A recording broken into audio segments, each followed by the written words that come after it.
স্বাধীনতা যুদ্ধের সময় মানবতা বিরোধী অপরাধের দায়ে 2013 সালে 12 ডিসেম্বর তৎকালীন আওয়ামী সরকার এর আমলে আবুল কাদের মোল্লার মৃত্যুদণ্ড কার্যকর করা হয়।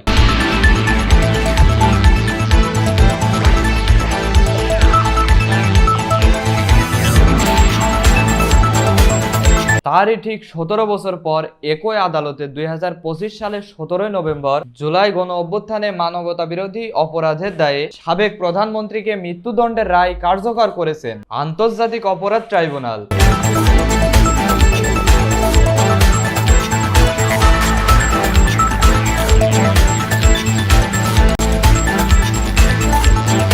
হাসিনার এই রায়ের পর যুদ্ধ অপরাধে দণ্ডিত কাদের মোল্লা সাজাকে অবিচার থেকে বিচার এই ক্যাপশন দিয়ে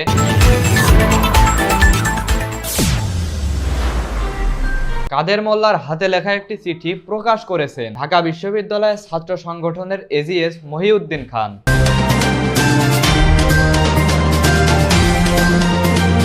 তবে কি লেখা ছিল সেই চিঠিতে?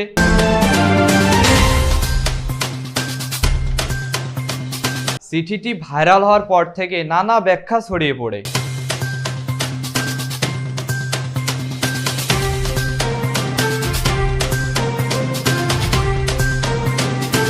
অনেকে আবার মন্তব্য করছেন ইতিহাস একইভাবে ঘুরে ফিরে আসে। We have decided to inflict her with only one sentence, that is sentence of death.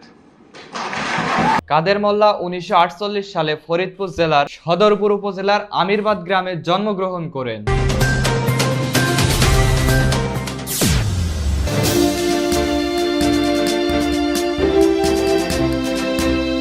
তিনি বাংলাদেশ জামাত ইসলামের সহকারী সেক্রেটারি জেনারেল ও দৈনিক সংবাদের নির্বাহী সম্পাদক ছিলেন তিনি।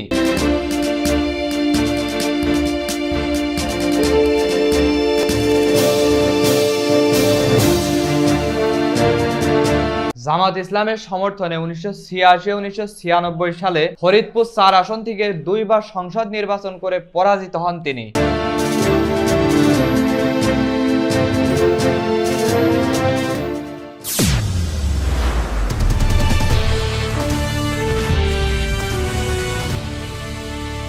রাতুল আহমেদ, ডেইলি সময়।